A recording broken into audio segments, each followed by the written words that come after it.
Hey, we know what we're here for, man.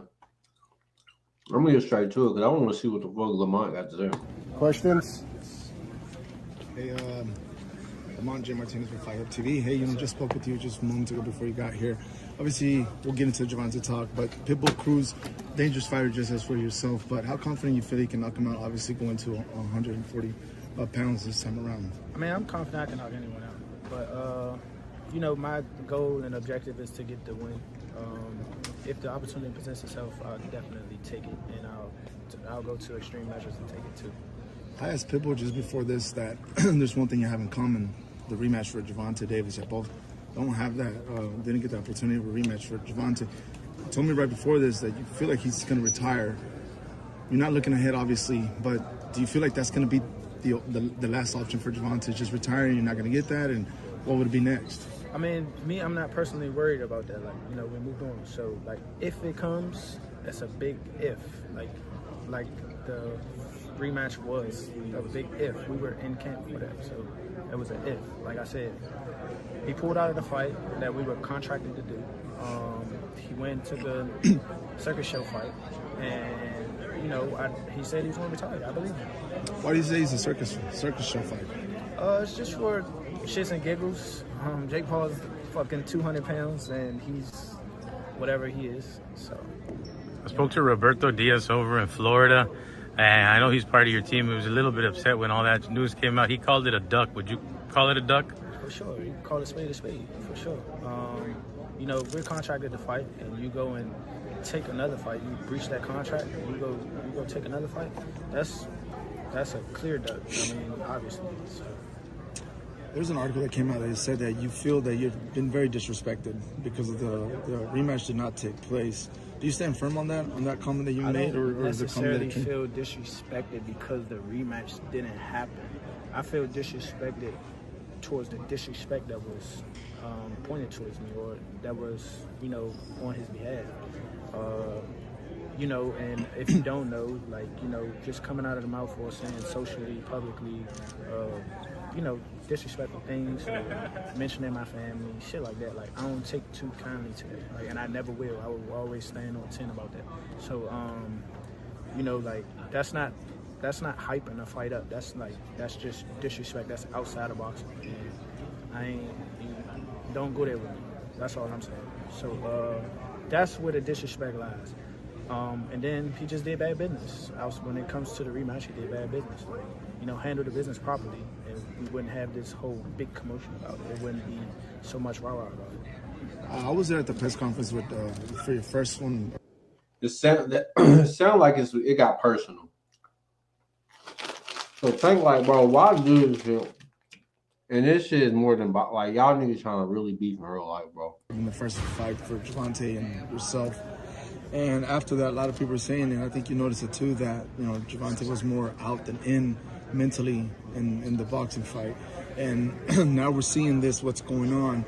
Do you feel like he's more out than in boxing overall, and maybe that check that he's going to get with Jake Paul is just... I don't know. Let me tell you this. Let me ask you guys this. If he would have won the fight, would we be hearing all this, 1 foot in, out, 1 foot out shit? No, I don't think so. Not at all. So let's just nip that in the bud. Let's not make that an excuse. I even said that in the press conference myself. I'm not trying to hear none of that, retirements. He predetermined. He knew what he was getting himself into. That's what I'm going to tell y'all that right now. So all this retirement shit right before the press conference or during the press conference is just setting him up for a way out, just in case he doesn't do what he's supposed to do. Or if I do what I did that night. So that's all I'm saying. It's just it's premeditated. I'm not trying to hear none of that excuse shit. No. If you could run it back, would you run it back? For sure. That's what I mean. Yes, I was unrightfully screwed out of a victory for me to be 2-division world champion. That's a big difference coming into another fight. That's a big difference in money. That's a big difference in notoriety. That's a big difference in legacy. I want to be in the Hall of Fame when I retire. Absolutely. I want to do that. So, and I really feel like you could have won that fight, and I think you did win that fight, to be honest with you. That's my thing. It's unrightfully screwing me out of a lot of things. So. There's that fight where Rayo that faced Pitbull, and he beat him I think it's about a year and a half ago. So there's something they can take, the page from the book, about how to, beat Pitbull Cruz, because, his last few fights, it's been a little bit, kind of iffy, his performance, but is there a certain fight that you can feel that you can pick, that you can take a play out of the book? I mean, I don't necessarily just pick on one fight. You got to think, a fighter's going to come in there and do what they do that night, not whatever they can do. It's going to be different. Even though it's probably similarities, it's going to be different. Styles make fights. Some people perform up to a level. Some people perform down to a level. Some people, just flat out perform. And I think, me personally, I'm coming into the fight, Pitbull Cruz being the best Pitbull Cruz ever. So that's how we're going to approach that fight. Lamont, you had made mention of Pitbull Cruz and in regards to cooking terms, and you had mentioned the dog catcher special. And Pitbull Cruz would be a Mexican dish in quicksand. If you were a dish, what would your dish be called, and what would your secret ingredient be in the ring? Oh man, that's a good one right there. Hold up, what would my dish be called? So I like chicken wings. So I'm gonna say the ghost pepper wing combo. Right? Ghost pepper wing combo, right? Obviously, it's gonna be super spicy. It's gonna pack a punch, and the sauce is gonna be the secret weapon, and the sauce is gonna be the one that really, really, really, really packs the punch. And if he were to choose my dish, I think he'd have complications finishing for sure. Lamont, in your previous fights and various fights of yours, you don't seem like you have that pressure. Like that pressure just doesn't get to you. Now this fight with Pitbull, I feel like that pressure is going to start coming to you, obviously because of the Gervonta performance and everything that's going on. I feel like there's going to be some type of more pressure on you than on Pitbull coming December 6th. No, again, I'm moving up again. It's a lot of pressure on you, because if you lose, bye-bye Tank, bye-bye. Even talk, nigga, you gotta stay undefeated until you get to Tank. You can't lose a fight.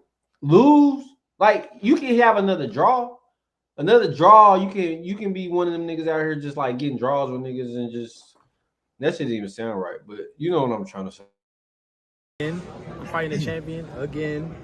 So, they have everything to prove far as, being at a certain status at their weight class that I'm moving up to.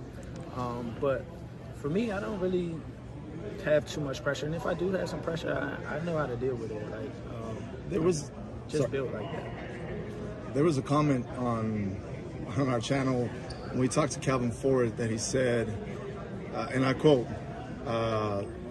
Roach was a nobody before us. And then somebody said in the comments, well, if he was, then why are you making a big deal of not giving him that rematch immediately? So what is your and there was various comments of that same context with that when he said that. What is your response to that? Honestly, I didn't see the whole thing, but I did see that clip. I mean, he just made a fool of himself, honestly. Like, first I was a nobody, then I was a world champ, but then you somehow in one of those segments say the world seen what Roach did to him, so now they think Jake Paul can do something. Like, what are you getting at? Like, okay, yeah, more people might know me because I fought Tank, but more people know me because essentially what I did, not because they just say, hey, look at him. It's because I'm on that platform and I got the skills to show y'all what I can do, and I did it against everyone's favorite fighter. Lamont, just a couple fights ago, you're at 130. Did you ever anticipate your move to 140 would come so fast? Okay, so look, when Pitbull and Rayo fought each other, before the fight was over, I tweeted Gilberto Mendoza and was like, "Can I fight the winner?" So maybe not, but I definitely said, "Can I fight the winner?" I tweeted him and asked him, "Can I fight the winner?" So, I mean, he got shot down, but still, so like maybe not, but it definitely was. It definitely was projected by me. Is 140 where you want to stay? You mentioned Sabril Matias. Shakur Stevenson looking to move to 140 to fight Teo. I know you've talked about wanting to fight Shakur. Would that be a fight at 140? Would it go back to 135? Do you want to stay at 140? Honestly, I think if Shakur and Teo fight, I don't think he's going to stay at 40. I don't think. But if he does, I'd like to fight him at 140. But I think that's a fight that happens at 135. It all depends on what is available in.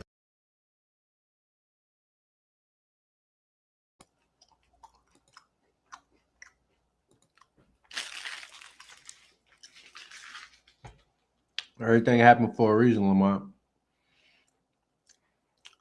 You gotta perform. You gotta be him like Crawford beat Canelo. If you gotta go out like that, punching at the end, letting niggas know, hey, you in the pocket, that niggas ain't fucking with you. Gotta, hey, you better chill out, nigga, cause I got them bitches. Come on, like, yeah, bring them bitches.